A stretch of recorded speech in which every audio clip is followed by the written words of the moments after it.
أصدقائي وأحبائي في الله، نبدأ الفيديو بتاعنا بالصلاة على الحبيب.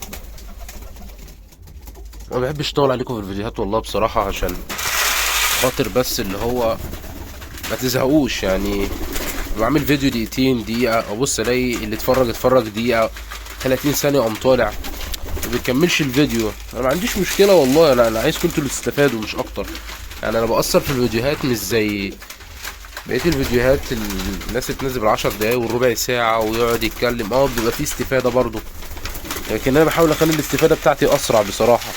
يعني بحاول مطولش عليكم الفيديو. زي فيديو النهاردة، يعني صديق لينا على القناة سأل يقول لي انا عندي جوز حمام مريح بقاله فترة ما بيبيضش. طيب هنرد عليه.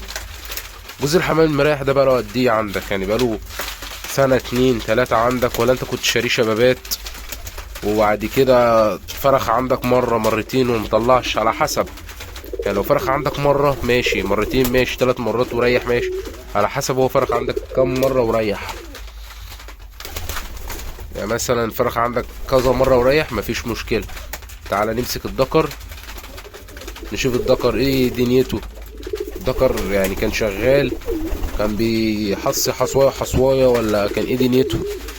يعني خلي النتاية تحصي حصوايا حصوايا، الشغل كله من الدكر.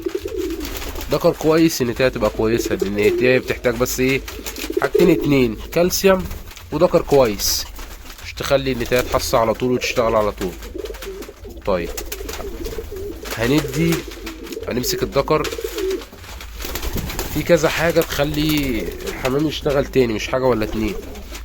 ممكن اعشاب، فلفل الاسمر، ابسط الامور. يعني نمسك النتاية نديها 4 حبات، ونمسك الدكر نديله 4 حبات، بس بعد ما نكلف الحمام، بعد ما نأكل الحمام، عشان الحمام ما يرجعش الاكل ولا يجيله حرقان في الحصلة. ده 1، 2. ممكن ندي سلينيوم، سلينيوم ده للتخصيب، هيبقى مفيد جدا للحمام. كالسيوم كويس جدا للنتاية، ومفيد جدا للتخصيب للذكر. هوريكم شكل الازازة برضو عندي دلوقتي منها. انا كان عندي ازازة واتنين وتلاتة كنت بستخدمهم للحمام. في ايه تاني؟ 3. اللهم صل على النبي، اللهم ذكرني. يعني ايه تاني؟ التحديق برضو عامل كويس جدا، وحاجة بسيطة جدا للنتاية وللذكر، يساعدهم ان هما يشتغلوا على طول. رابع حاجة، ما يكونش المكان فيه مثلا فيران، حاجة تخوف الحمام. ان هو الحمام لو خاف مش هيحصي، يعني النتاية مش هتحصي، ولا الذكر هيكسر على النتاية، يبقى خايف قلقان، والنتاية نفس النظام مش هيشتغلوا.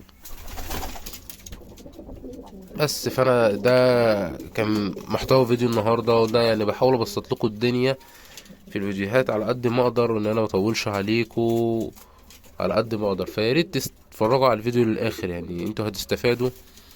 يعني وانا اللي انتوا بتطلبوه مني انا والله هنفذ لكم اللي انتوا عايزينه.